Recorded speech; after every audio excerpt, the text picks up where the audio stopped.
Hola, Saludos. ¿cómo están? Les habla Armando Ramírez Martínez, director del área de teatro del Centro Morelense de las Artes. Y en esta ocasión vamos a hacer nuestra segunda entrevista de docentes que trabajan aquí en el SEMA y nos acompañan a nosotros y a los alumnos en todos los procesos pedagógicos. Y en esta ocasión tengo el honor y el gusto de estar con Salvador Lemis, un gran teatrero con mucha trayectoria en muchos ámbitos, actor, director, dramaturgo, eh, en fin, en muchas facetas desde lo teatral y lo escénico. ¿Cómo estás, Salvador? Bienvenido. Muchas gracias, maestro Armando. Aquí estoy, pues nuevamente, pero virtualmente en el Centro Morelense de las Artes, especialmente en el área de teatro, donde eh, nos representa profesionalmente y de manera tan agradable, tan de colega y con todo el humanismo que te caracteriza. Aquí estoy, así que dispuesto a todas tus preguntas, a esta charla y a todos los que nos escuchan, saludarlos y motivarles con nuestra plática. Muchas gracias, Salvador. Pues mira, para iniciar quisiera dejar la invitación abierta al público que nos ve y escucha por si quieren comentar algo, preguntarte algo, a través Sí. del chat de la plataforma o a través de el chat directo del canal de Facebook del Centro Morelense de las Artes, desde donde estamos transmitiendo. Y para iniciar, Salvador, platícanos un poquito de dónde vienes, dónde te empezaste a formar, cómo ha sido de manera general toda esta preparación que has tenido para llegar a desarrollarte en todas las facetas que hasta el momento has estado incursionando. Pues son muchos años ya en el mundo del teatro. Yo, yo comencé a estudiar en Cubacán, en la Universidad de las Artes de La Habana. Ahí cursé 5 años la licenciatura en teatro en La Habana. Son 5 años, 10 semestres, más 2 años de servicio social. Ahí me especialicé en teatrología y dramaturgia. Independientemente tomaba las clases de dirección y de actuación Lauten. Fundamos el grupo Buen Día, que le dio la vuelta al mundo varias veces en muchos países, llegó hasta el fin del mundo realmente, con el grupo Buen Día. Y posteriormente a esos estudios en la licenciatura de Teatro de Artes Escénicas del ISA o de la Universidad de las Artes de La Habana, me quedé como maestro, como catedrático académico en ese mismo centro de estudios. Ya desde los 20 años de edad impartía clases como alumno ayudante en diversas materias y luego mi maestra de la especialidad de dramaturgia, Raquel Carrió, me dejó como maestro porque ella tuvo un problema personal, o sea que ya desde los 20 años de edad pues estaba impartiendo la academia, o sea que estuve 5 más 10 años en toda esa universidad. De ahí me estudié cine, esto es un colegio inglés que está en... Ahí estudié cine con... Yo admiraba desde que era niño, como Almodóvar, eh, Camus, Carmen Martín Gaite, o sea, muchos de estos maestros. Y posteriormente, pues ya vine para México, donde tengo mi nacionalidad mexicana y he estado trabajando en múltiples universidades de aquí de México. También hice una actualización llegando a México que me la otorgó la Fundación Cozumel, donde me podía en todo teatro mexicano, aunque ya lo había estudiado en Cuba. En Cuba se estudia el teatro mexicano. De hecho, la maestra que tuve en la universidad ahora es maestra en la Universidad de las Américas de Puebla se llama Ileana Azor, es la jefa de la carrera. Ella fue mi maestra de teatro mexicano en La Habana, en Cuba. Y bueno, estudié en la SOGEM, en la escritura de la SOGEM, y en el grotosquiano que hacía Núñez en la UNAM, en la Casa del Lago.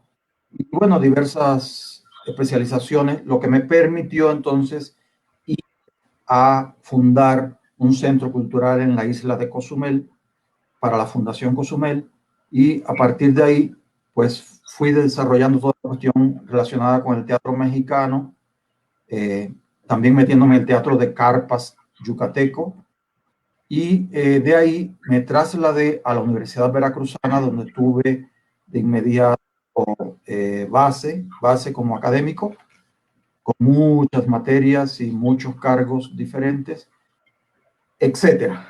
Por ahí siguió el camino teatral acá en México. Muy bien, Salvador. Pues bueno, hablando un poquito sobre el teatro mexicano, dime tú, ¿por qué yo no sabía esto de que nos estudian en Cuba?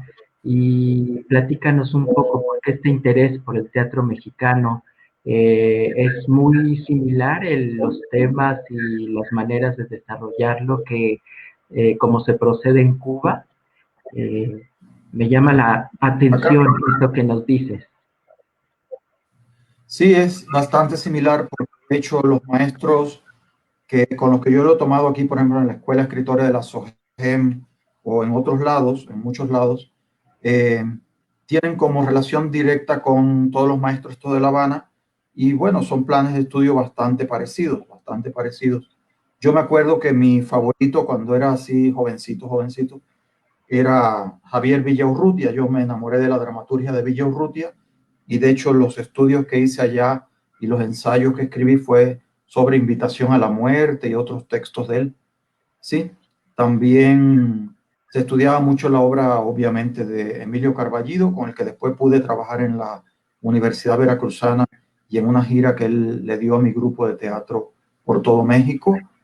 Y fue esto que cuando entré a México pude conocer de viva voz, compartir y ser amigo de, pues, de grandes del teatro en México que yo solo había estudiado por sus obras, por sus libros, y haberlos conocido pues ya personalmente, compartir con ellos, tomar té, ron cubano y estas cosas, pues, bello, pudimos hacer intercambios hermosos de ideas y de lo que yo pensaba de sus textos, de estos dramaturgos vivos, etcétera, ¿no?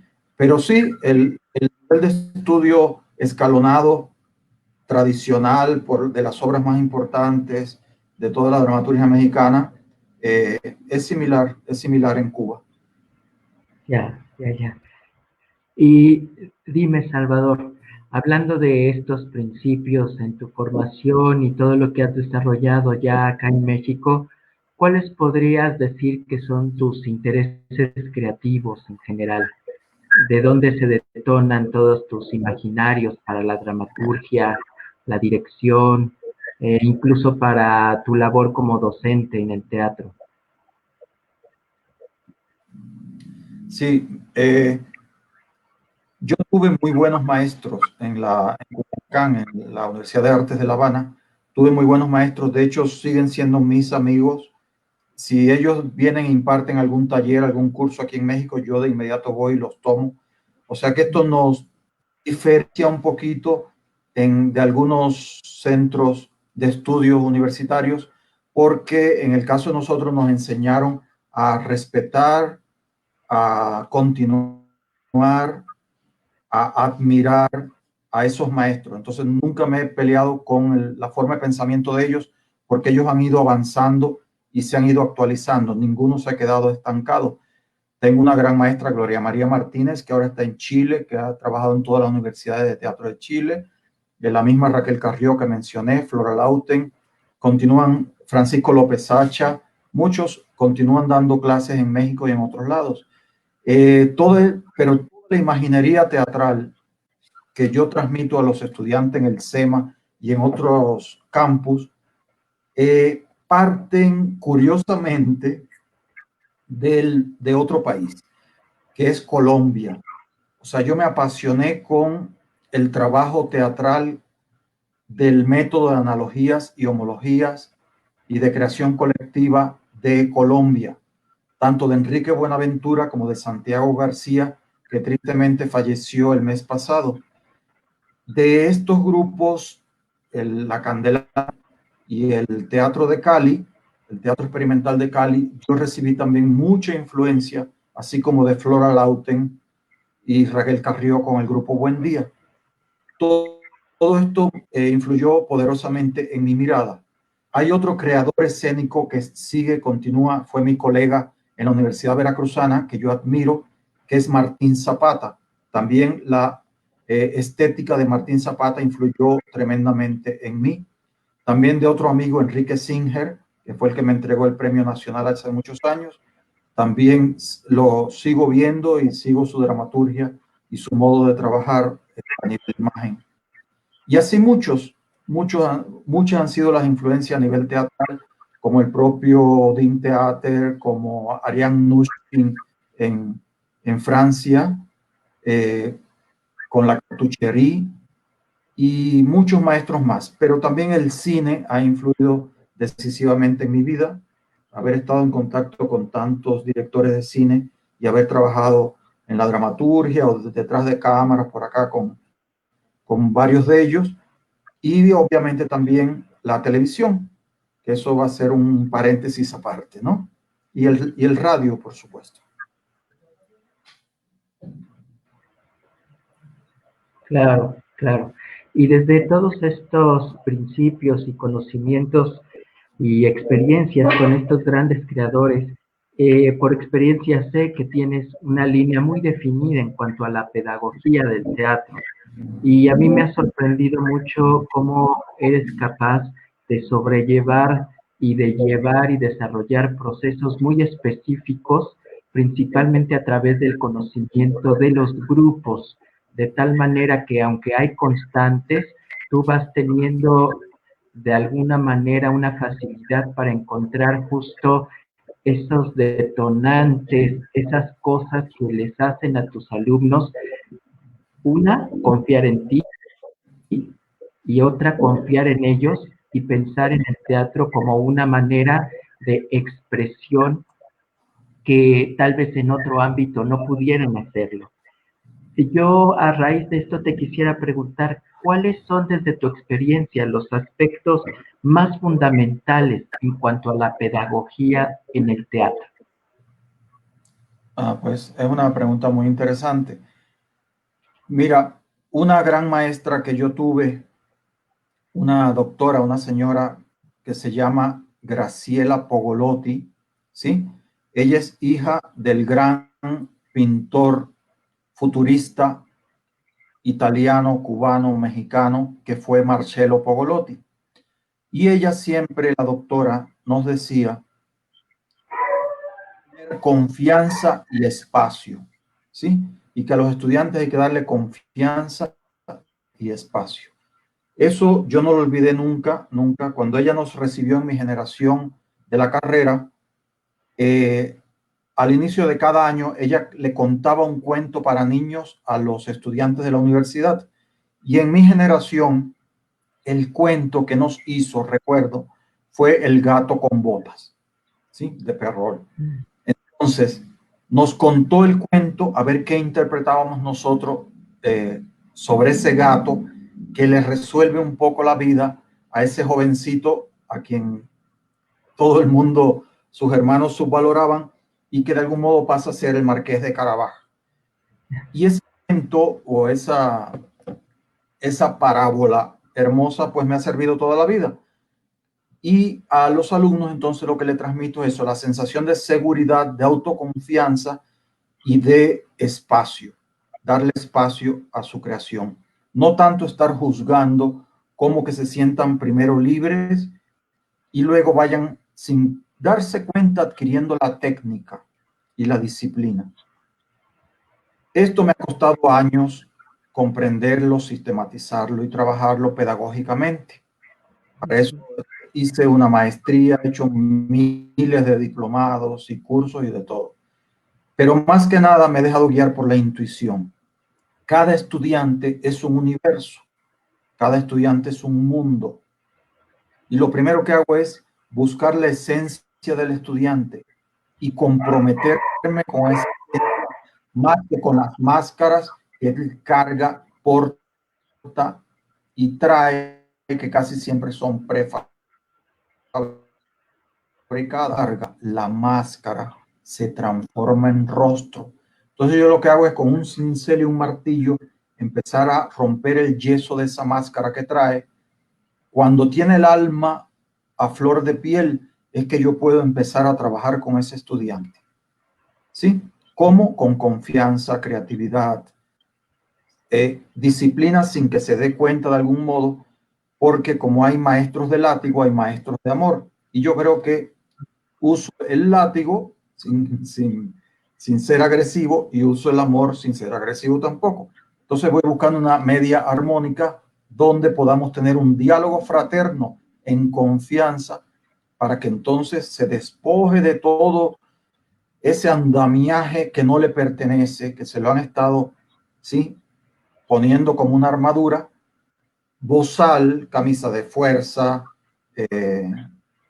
todas, sí, guantes con pies, todo esto se lo voy deshaciendo, deconstruyendo para que sea él mismo. Voy a poner un ejemplito rápido de esto. Sí. Cuando le digo a un estudiante, oye, qué bien escribes, y el estudiante me responde, no, maestro, ¿cómo cree? Ya ahí yo me doy cuenta, me percato de que hay una falta de confianza en sí mismo, pero una confianza que se la han estado obstaculizando y destruyendo de una manera conductista. Entonces le hago reflexionar de por qué deviene incapaz de reconocer sus propios méritos y decir, no, maestro, ¿cómo cree? No, si escribes bien, hay que fortalecerlo. ¿Sí? Bien, bien. Entonces tú dirías que esto sería de alguna manera lo que puede sostener el aprendizaje teatral, yo supongo que en todos los niveles educativos. Desde tu experiencia, ¿encuentras alguna diferencia en tus metodologías? Por ejemplo, ahora que estás sobre todo a cargo del bachillerato y del propedéutico en teatro, y ya los que sigues cuando llevas a cabo los procesos a nivel de licenciatura e incluso tal vez de maestría en tu gran trayectoria. Bueno, voy a empezar de atrás hacia adelante. La maestría tiene la ventaja de que el que le está cursando le interesa eso enormemente, porque ya ha pasado una carrera y muchos diplomados. Por ejemplo, cuando he impartido clases en la UNAM, en la Universidad Nacional Autónoma de México, en educación continua, los estudiantes que yo recibo para enseñarles cine, ellos ya han hecho películas, o han hecho programas televisivos, o han escrito libros, o sea, ya vienen con un bagaje cultural y genotextual muy fuerte. Entonces, cuando van a la clase no van a perder el tiempo, sino que van a trabajar. Eso por la parte del máster, ¿no? De la maestría, y lo mismo me pasa con el Instituto Cananquil de Psicoterapia Colaborativa o Socioconstruccionista, que ya son psicólogos, psiquiatras, artistas, que ya traen todo también un bagaje y bueno, están muy, muy, muy dispuestos a aprender, ¿no? En el caso de la licenciatura es donde más resistencia encuentro. Por un lado, quizás esto suene así un poco extraño, pero por un lado pareciera que creen que ya lo saben todo, que ya lo dominan todo. Entonces tengo que empezar a deconstruir también aquellas verdades y paradigmas impostados que no les pertenecen para que impuribus, como se dice, puedan abrirse al conocimiento. Vuelvo a lo de confianza y espacio. puedan abrirse al conocimiento. En el caso de la licenciatura encuentro también otro pequeño problemita, vamos a llamarlo así, o un pequeño dilema, y es que casi siempre tengo que hacer una especie de, uso la palabra como símbolo, de exorcismo grupal, porque hay muchas diferencias dentro de los grupos. Los egos empiezan a enfrentarse, ¿sí? Las desconfianzas se han ido sembrando en el seno de los grupos. Entonces yo tengo que hacer es primero una labor de unificar nuevamente la confianza grupal, lo que Stanislavski llamaba comunión, para entonces, cuando ya todos tienen un diálogo limpio, puro, descargado y abierto, el uno frente al otro, yo entonces sí pueda trabajar con ellos. Hecho este exorcismo, el grupo entra en un terreno de apertura mental y apertura intelectual y apertura creativa. Y entonces ya me doy por bien servido y empiezo todo. No me lleva tanto tiempo. Antes, en la Universidad Veracruzana, cuando fui maestro, creo que requería más tiempo, pero yo estaba casi de la edad de mis estudiantes. Entonces, todo depende de la experiencia. Ya me cuesta menos trabajo. En una semana, en pocos días, en pocas sesiones, puedo lograr esto. ¿Sí? Y eso también sin que se den cuenta. Ya el grupo armonizado, pues está dispuesto a crear y es maravilloso porque empiezan a surgir el arte, ¿no? Que es al final lo que uno quiere lograr. Y en el caso ya tercero del bachillerato, yo te había comentado en dos exámenes de ellos, en dos o tres exámenes de ellos, te había comentado y le había comentado al público asistente, a los maestros asistentes y a los padres, a los familiares, que me había tocado, por gracia divina, como un regalo supremo, un buen grupo. Tenemos un buen grupo en el Centro Morelense de las Artes. Este grupo no me ha fallado ni siquiera hasta el día de hoy, con toda la contingencia esta que nos ha espantado a todos como humanidad, ¿no? Han seguido creando, han seguido estableciendo diálogo y es un grupo sensacional, impresionante. Yo pedí reunirme con los padres de ellos,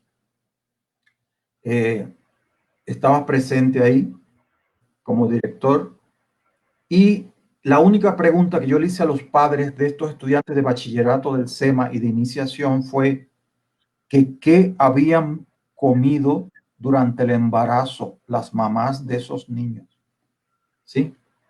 Porque presionaban. Yo pienso que comieron maná del cielo, ambrosía de los dioses griegos y muchos licuados revitalizantes, porque esos estudiantes de este grupo que tenemos rompe toda regla. Tienen buena ortografía, leen, tienen lecturas, son creativos, diariamente creativos. Si van a asumir maquillajes, lo hacen perfecto o no lo hacen, maquillaje teatral. Si hacen propuestas individuales musicales, las hacen perfectas o no las hacen. Están escribiendo obras de teatro pequeñas, pero que yo las leo y me impresiona que yo quisiera a la edad de ellos haber estado escribiendo como ellos. Algunos leen cartas del tarot, o sea, tienen incluso algunos conocimientos extravagantes, impresionantes que no sé cómo han adquirido. O sea, muchas potencialidades que yo trato de capitalizarlas y que estallen y mejoren, porque me impresiona el nivel de ese grupo, un grupo que ni siquiera prácticamente sacaba el celular en clase, a no ser para ver alguna palabra que desconocían o algún tema o algún enlace del que yo les había hablado. Impresionante para estos tiempos, para chicos desde los 16, 15, 16, 17, 18 años y un poquito más algunos.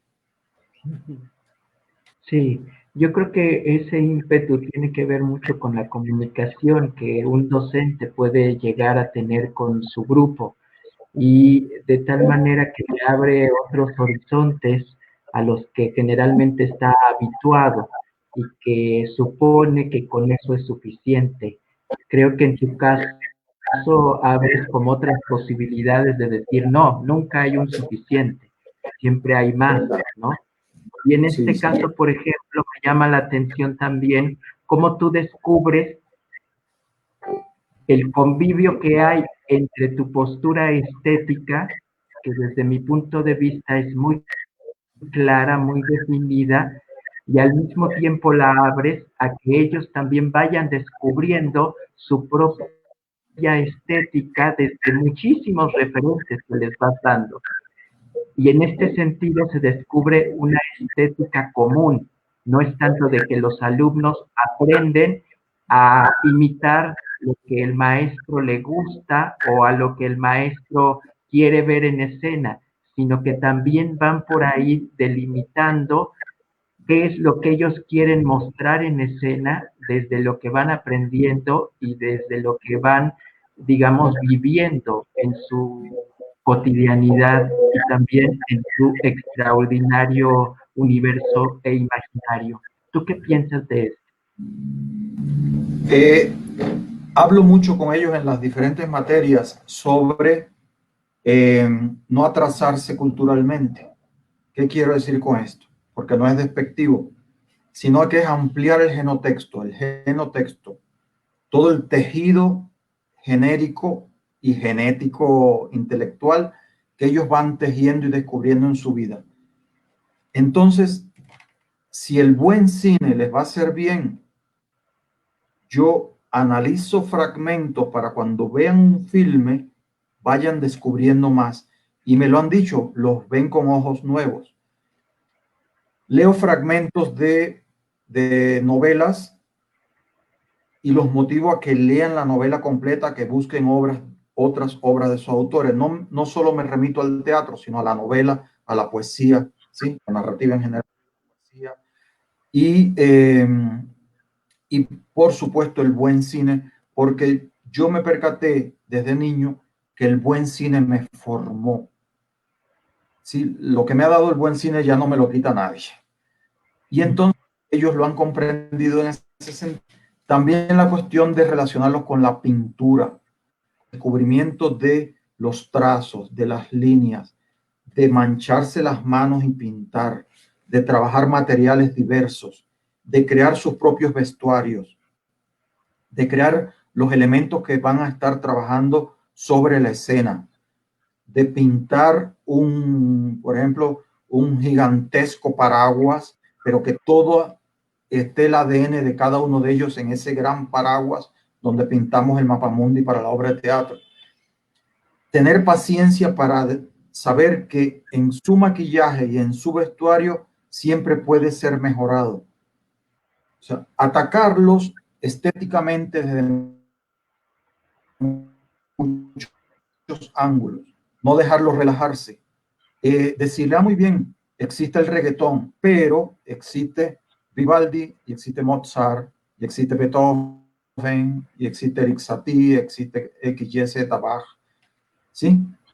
Para llevarlos un poquito más allá.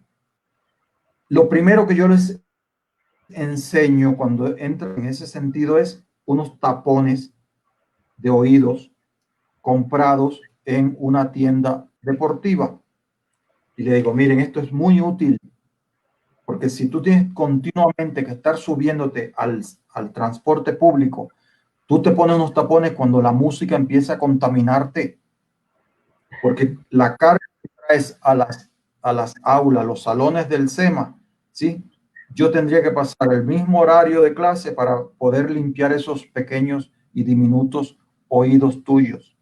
Y así, con cuestiones relacionadas con la cotidianidad, les voy desarmando un poco el acercamiento a un gusto pedestre que puede contaminarlos y no desarrollen entonces una mirada artística y ir moldeando aquellas almas hermosas que tienen, ingenuas, inocentes, aunque ellos crean que no, para irlos acercando cada vez más al buen gusto, a la armonía, a la belleza con mayúscula, a lo que pueden transmitir los maestros, la academia, etcétera.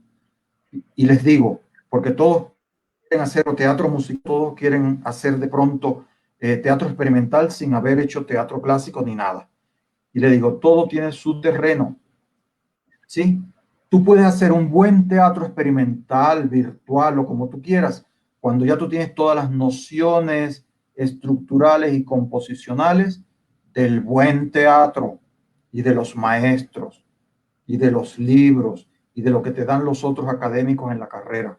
Fuera de eso, ya te tocará a ti. Habrá mucho tiempo para que saliendo de esta universidad a los 4 años ya tú puedes hacer lo que tú quieras solo. En ese sentido, ampliar el genotexto, mejorar el gusto, ¿sí?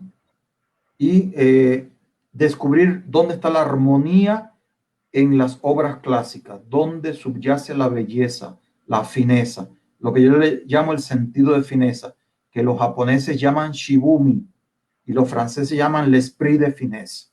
Entonces, eso, que se percaten dónde está lo feo, o sea, el ocaso del ideal en lo real y dónde está la capacidad individual de alegrar a los otros, de alegrarle el alma a las demás personas. Eso.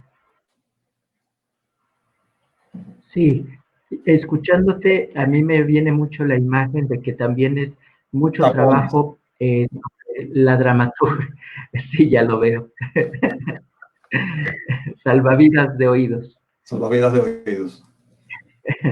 Y para mí me llama mucho la atención que encuentro un sentido muy dramatúrgico en tu manera de irles transmitiendo y de compartirles también desde tu experiencia, cómo abrirse hacia el teatro, hacia las artes, hacia la cultura, cómo entender sus contextos personales, de dónde vienen.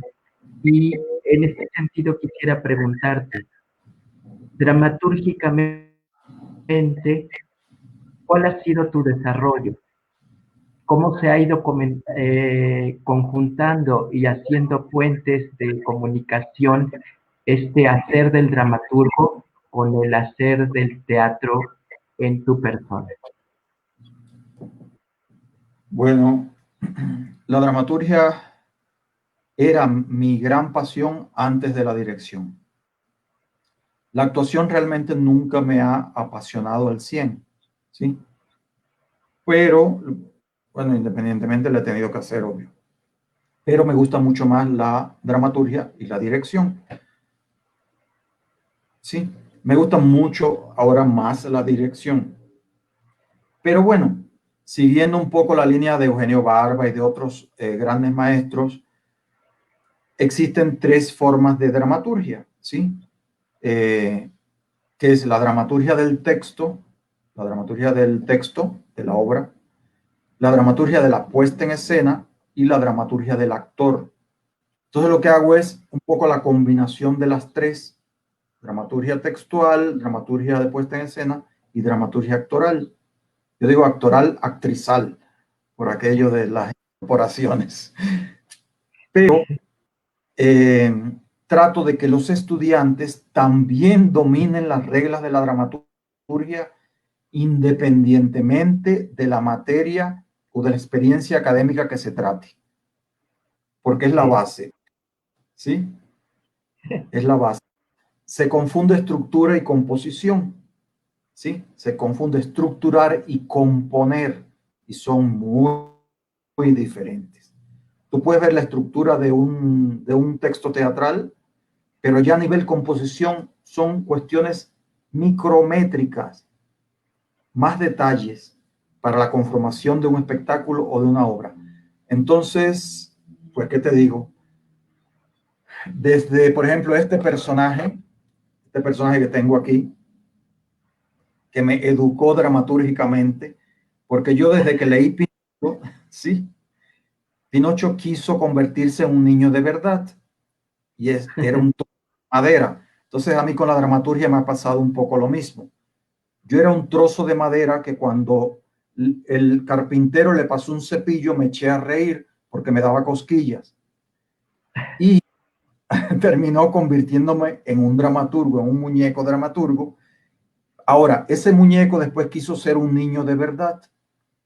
Y en la estructura del cuento, yo encontré muchas identificaciones que trato de transmitírselas a los estudiantes para que deseen convertirse en un artista de verdad y no en un muñeco de madera.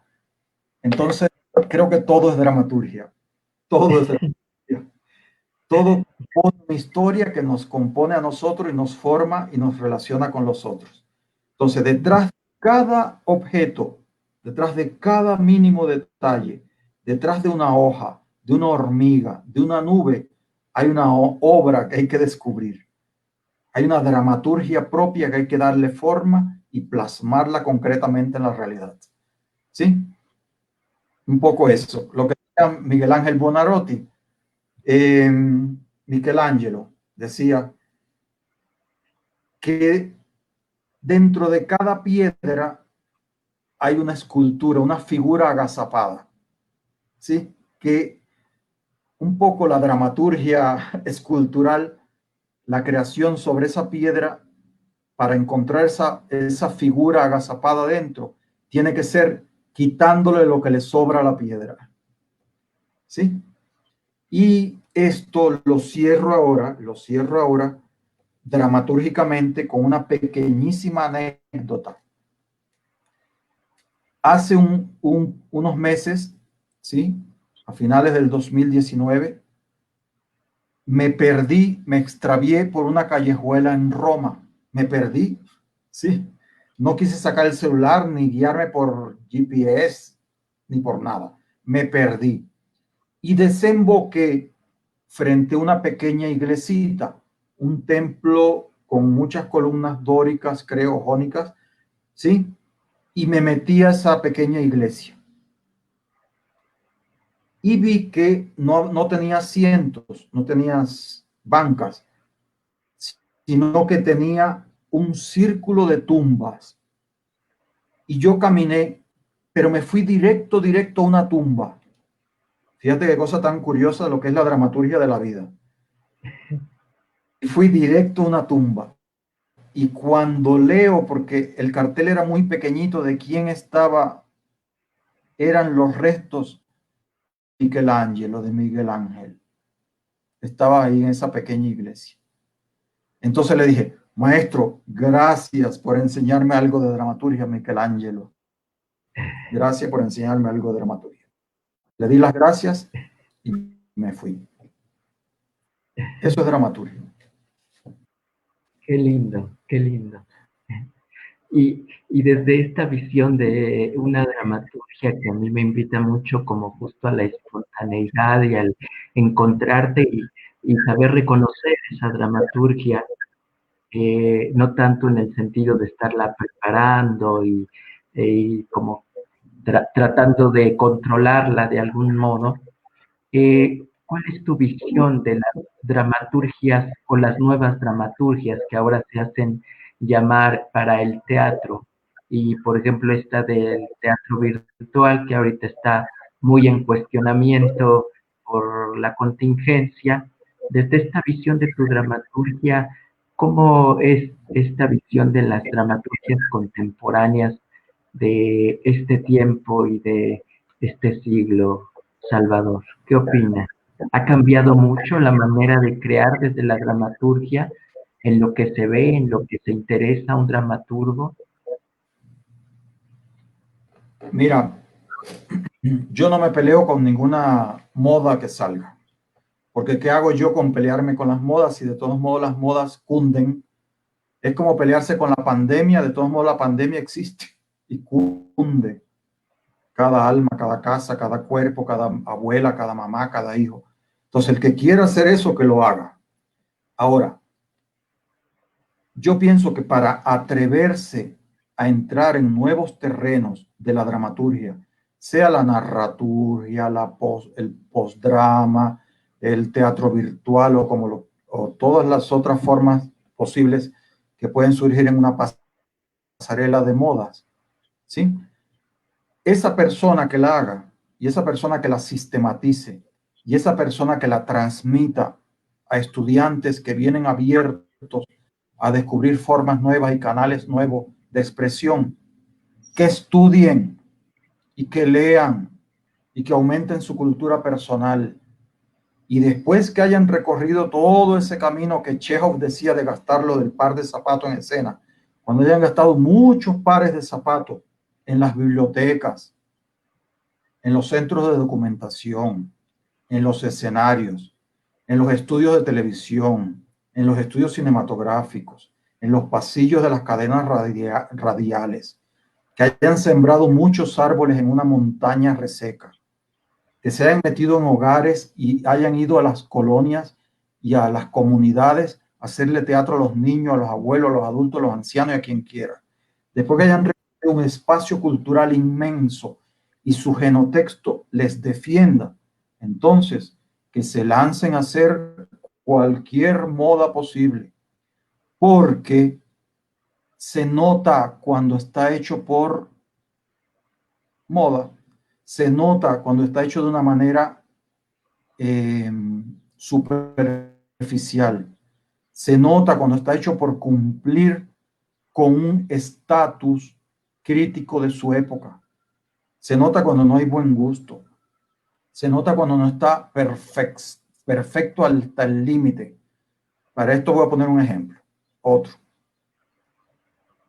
Estaba hace muchos años yo paseando con una escultora que tristemente ya murió, Frau Ome, la señora Ome, que era la más importante escultora alemana, ¿sí? Esta señora padecía de gigantismo. A ella le recortaban los huesos, le recortaban sus huesos porque le crecían desmesuradamente.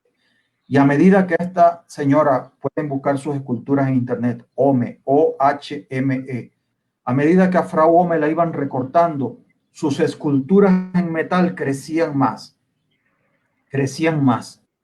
En el Giebelsteinburg, que es un castillo románico que está en la ciudad de Halle Saale, en Alemania, donde estuve también ahí trabajando con artistas, que está justo al lado del río Saale, en la ciudad de Halle, donde Caterina, la hija de Madre Coraje, echó el grito aquel que nadie escuchó porque era sordomuda, de que los nazis se estaban acercando a Halle, Alemania.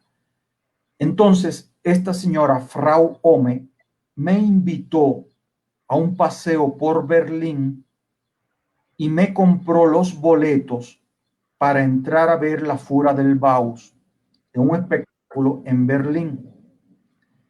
Y yo fascinado porque quería conocer la Fura del Bauhaus, el grupo barcelonés, que ahora está haciendo teatro virtual, ¿sí?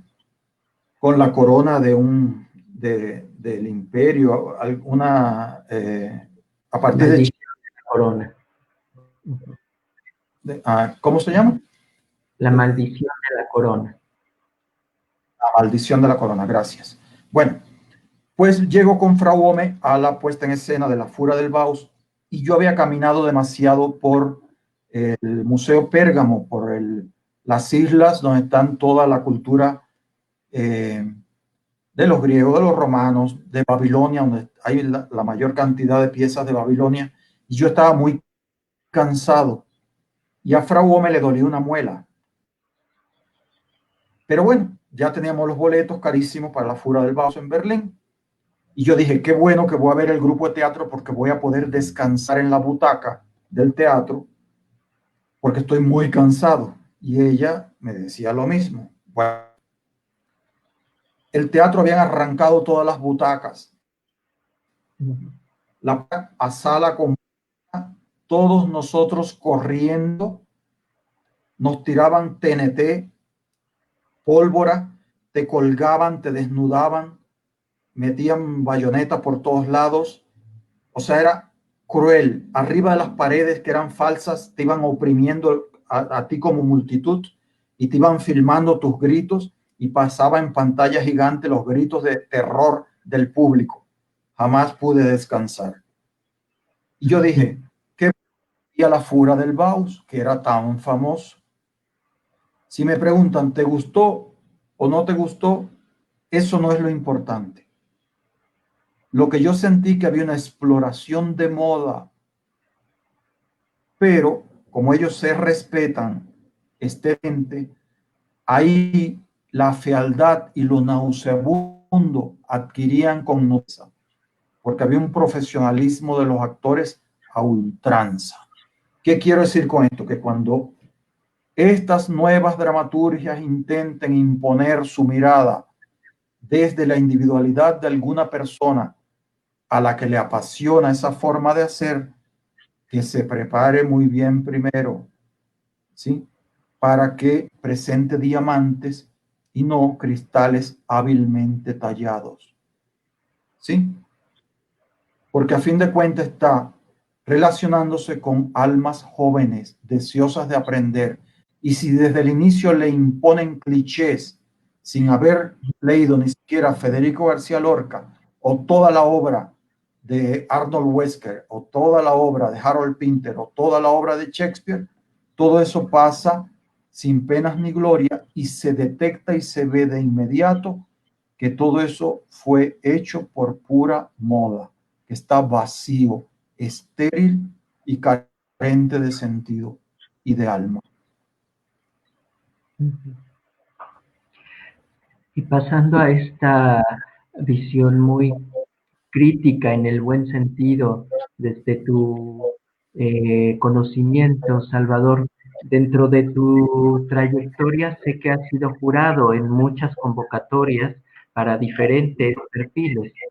Eh, Cuando tú has estado ahí como jurado, ¿qué es lo que a ti te cautiva de las propuestas que llegan a estar en estas convocatorias?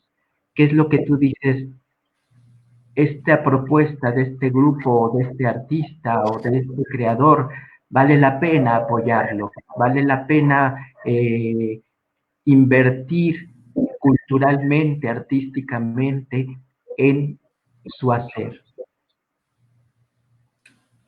Sí, bueno, he estado jurado en muchas,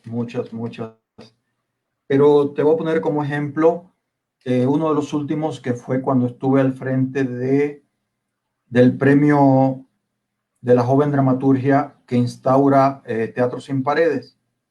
Ujú. Y llegaban, obviamente, propuestas de todo el país, unas más interesantes, otras como epígonos o copiando esquemas de sus maestros más tradicionales. Yo me percataba a quién estaban copiando, pero siempre, siempre hay voces que se defienden por sí solas. Siempre hay perlas, siempre hay diamantes, siempre hay artistas.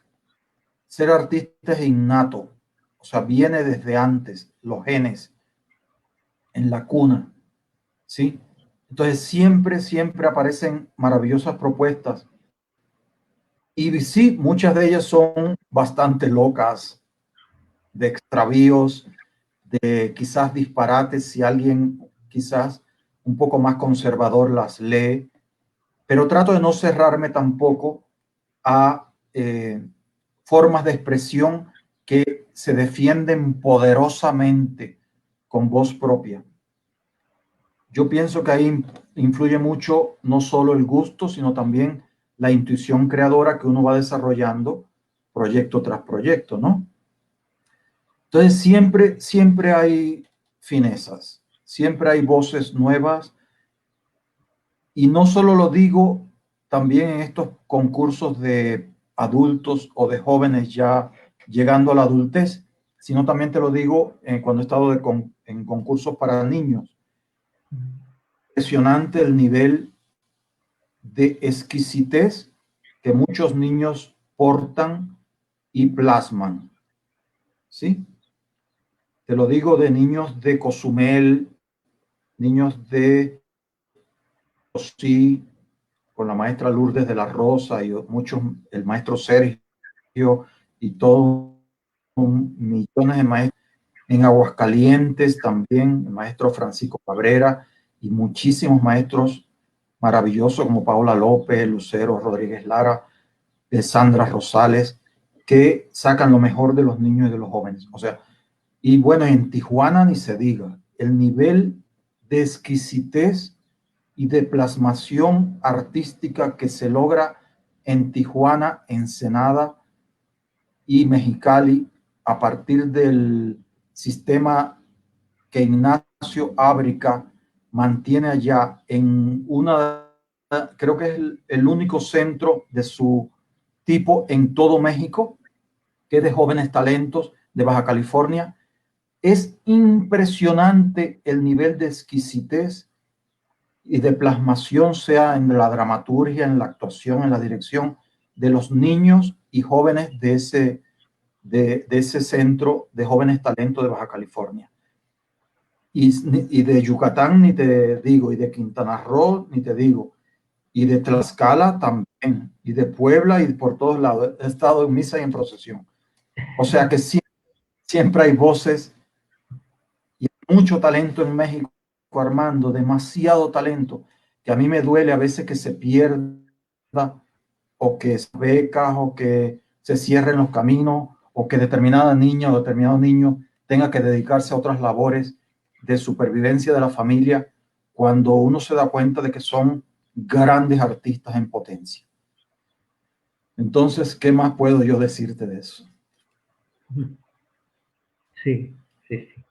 Y desde esta visión que tienes muy particular de la docencia, ¿cómo la vinculas hacia tu trabajo como director? Porque sé que en muchas oportunidades, no solo en el SEMA, haces este doble trabajo de enseñar mientras diriges, ¿sí? ¿Cómo vas conectando ahí? Y luego le sumas una más cuando estás enseñando y dirigiendo sobre una dramaturgia de tu autoría. Es como estar, digo yo, como un, un pequeño monstruo con muchas caras, pero que tienen a la vez una mirada eh, o un ojo inmenso para ver estas posibilidades. Sí, en ese sentido, vuelvo al cine, a lo cinematográfico. El cine es un arte que, como el teatro, mezcla todas las artes, ¿no? El teatro tiene la posibilidad de que sea frente a frente, o así, espero que así sea después de la pandemia otra vez, que tenga el espectador ahí vivo, ¿no? Y, en fin, el cine es abarcador. En el cine tú puedes usar la música, las artes visuales, el teatro, la narrativa, la danza, o sea, todo, ¿no? Y en el trabajo que hago pedagógico teatral, trato de que los alumnos encuentren que todo es un sistema integrado e interdisciplinar donde se revela cualquier carencia. Si no saben de música, se nota, hasta en la manera de decir los textos, los diálogos. Si no saben danzar, corporalmente se nota. Si no saben leer un texto sin equivocarse de primera lectura, se nota. Si no saben amar y mirar a los ojos del otro ser humano, se nota. Si traes una carga semántica inadecuada, se nota.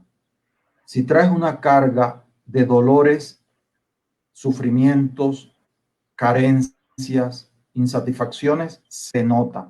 O sea, en el teatro no puedes ocultar nada. Y en el salón de clases, sí. Pero si yo trato de que, aunque sea una materia teórica, lo escénico teatral esté presente a nivel vivencial, esos alumnos entran en otro sistema de entendimiento y de catapulta de sentidos para estar en concordancia y, repito, en comunidad o en comunión con los demás y conmigo. ¿Sí? Entonces, lo primero que advierto es que existen ejercicios y que existen obras trascendentes que no se pueden confundir. Un ejercicio siempre va a ser un ejercicio. Y una obra bien hecha, una obra profesional trascendente, siempre va a ser una obra profesional, original y trascendente.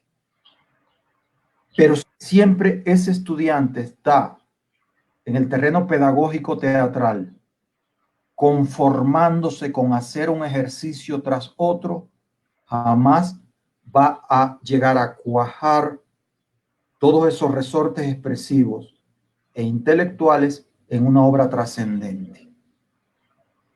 Y es por eso yo siento que tantos estudiantes que pasan tanto esfuerzo y tanto trabajo durante 4 o 5 años en una especialización de licenciatura, dejan el teatro después de haber cursado la carrera completa.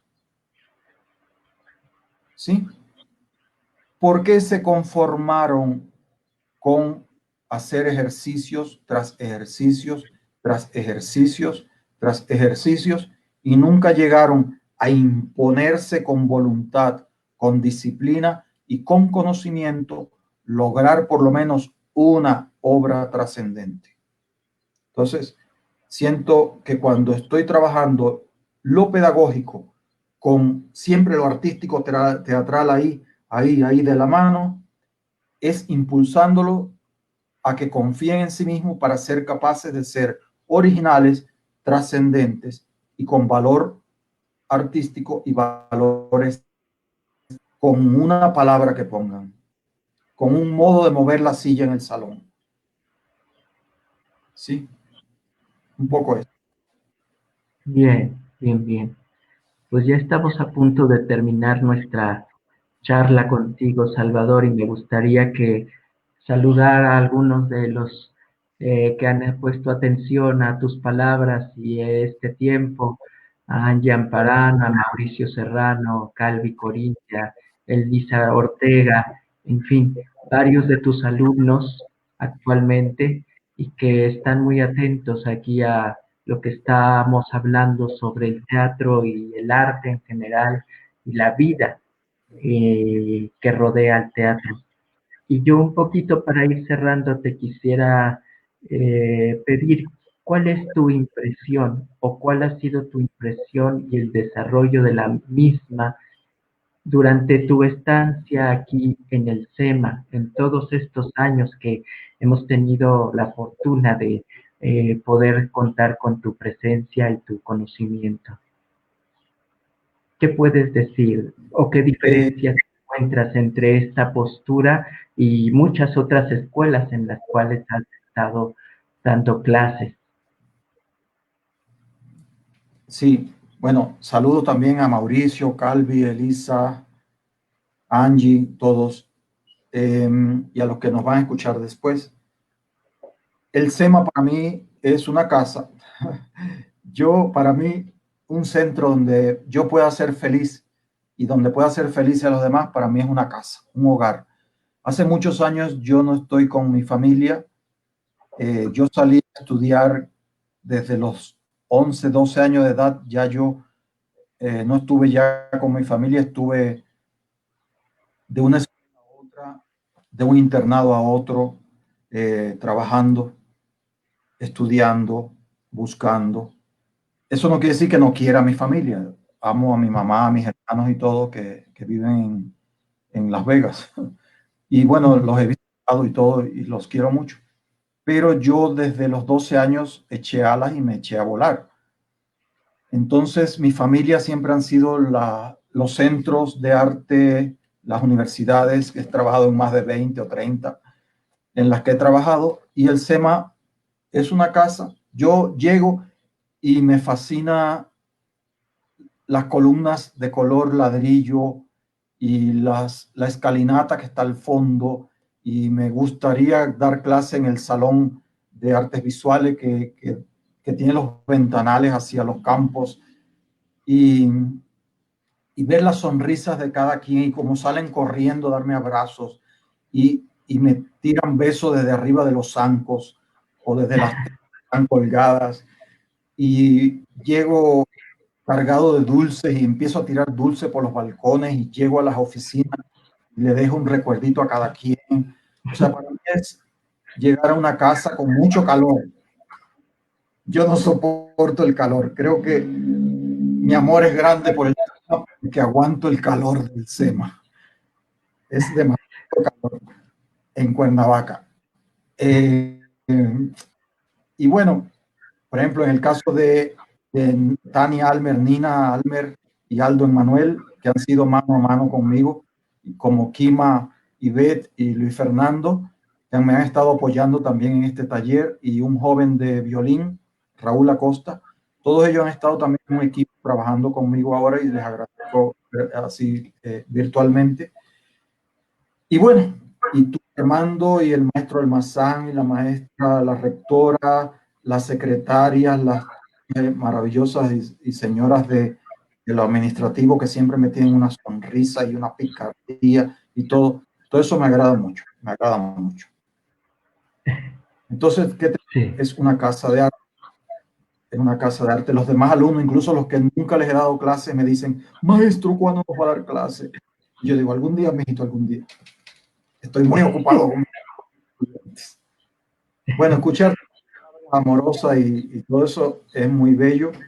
Mientras esa armonía colme mi sueño, colme mi vida y mis esperanzas, yo voy a dar lo que sé, lo que he aprendido con mis otros maestros.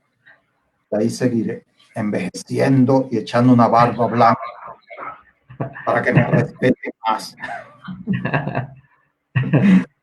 Así. Sí. Y dime, ¿qué les dirías a los chicos que están interesados en entrar tanto al nivel de propedéutico y de iniciación en teatro como a la licenciatura en este plantel Sí, del SEMA? sí. Jóvenes, yo les tengo un mensaje. El único lugar donde el joven, el niño, el ser humano, el adulto es feliz es en el terreno donde se está haciendo arte, donde se está aprendiendo algo bello que te llene el alma, ya sea tocar una guitarra, pararse en escena, quitarse los miedos, las penas, las vergüenzas y decir bien una canción, y hacer ejercicio y dominar tu cuerpo y dominar unas máscaras y dominar muñecos, títeres, sueños, ¿sí?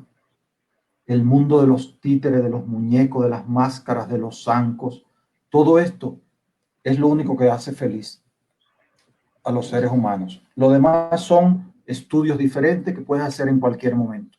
Por lo pronto, las puertas del Centro Morelense de las Artes, que tiene mucha comunicación porque está en pleno centro, al lado de la Catedral de Cuernavaca, ese es tu espacio.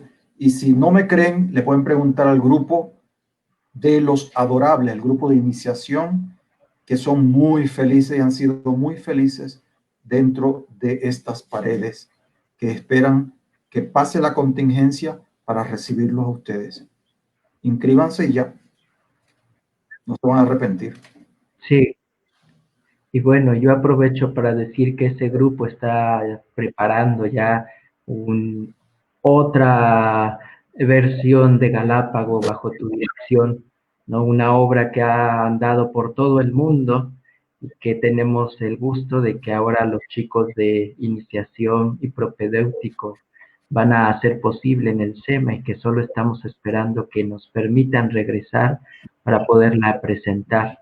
Es un proyecto que nos entusiasma mucho a todos y sobre todo viniendo de una dramaturgia como la tuya, Salvador, que siempre apuesta Gracias. por dar la mejor cara y buscar la belleza, como tú dices, del ser humano y del arte en todo momento. Y creo que esa experiencia la has sabido transmitir y anidar en muchos de los estudiantes que han pasado contigo en el SEMA y que ahora están egresando o han egresado.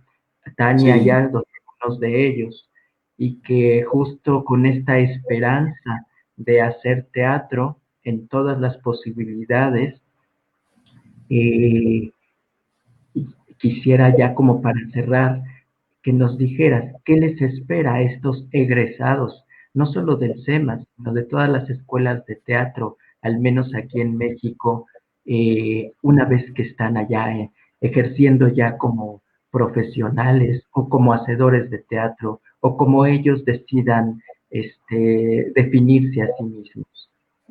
sí. Bueno, primero un saludo de Galápago.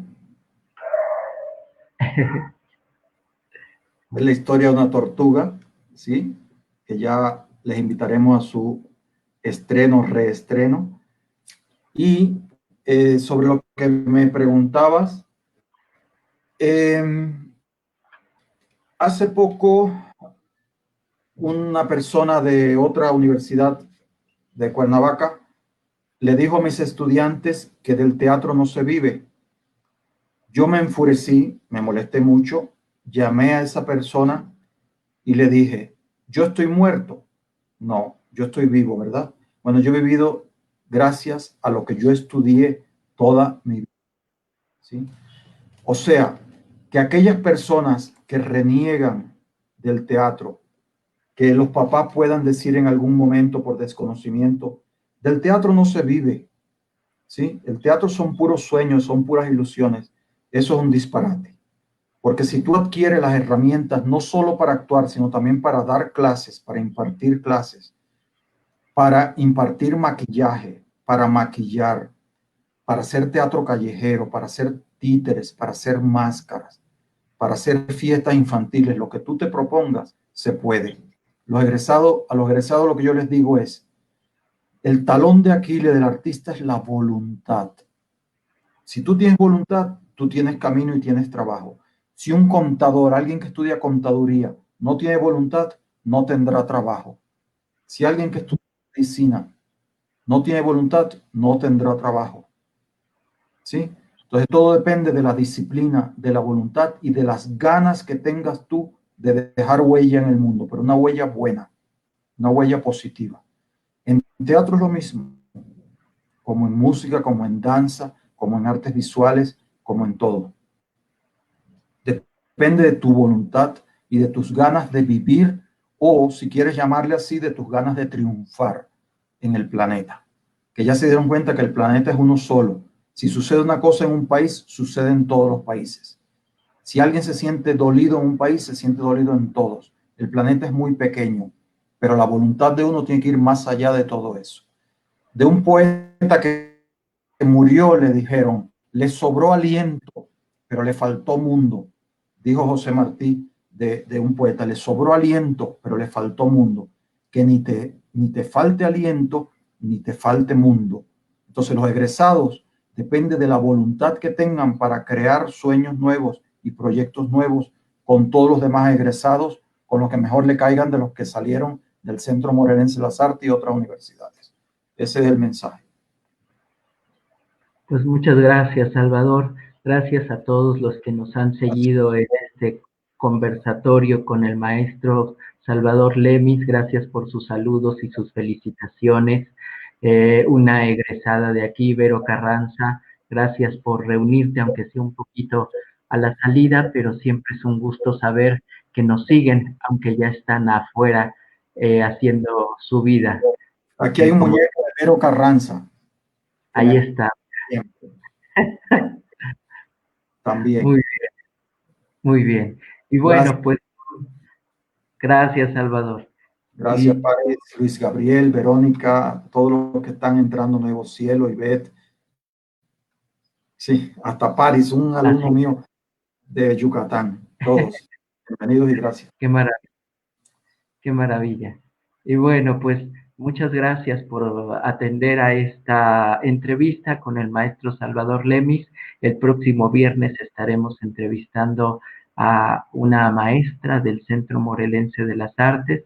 Es hora también de darle lugar a las damas que acá están con nosotros y con mucho gusto los esperamos en esta serie de entrevistas para conocer qué hacemos aquí en el tema, quiénes lo hacen, con qué calidad pedagógica y calidad humana lo estamos haciendo y cómo estamos también llevando a cabo todo lo necesario para regresar de esta contingencia, regresar a las tablas, a los escenarios, a la música, al arte, a la danza, en fin, en el Centro Morelense de las Artes. Les digo también que consulten nuestra página del Centro Morelense de las Artes. Estamos abriendo ya las convocatorias para todas las licenciaturas, así como también para propedéuticos e iniciación en diferentes disciplinas, entre ellas las de teatro. Y si quieren recibir mayor información sobre las convocatorias de teatro, pueden referirse a mi correo registro.teatro@cmamorelos.edu.mx y con mucho gusto su servidor Armando Ramírez Martínez, director del área de teatro, los atenderé sus dudas, sus comentarios, sugerencias. Salvador, ¿quieres despedirnos con tus sabias palabras? Pues recuerden no posponer. Nos pasamos entera posponiendo, siempre le digo a mis estudiantes, ¿sí? No posponer.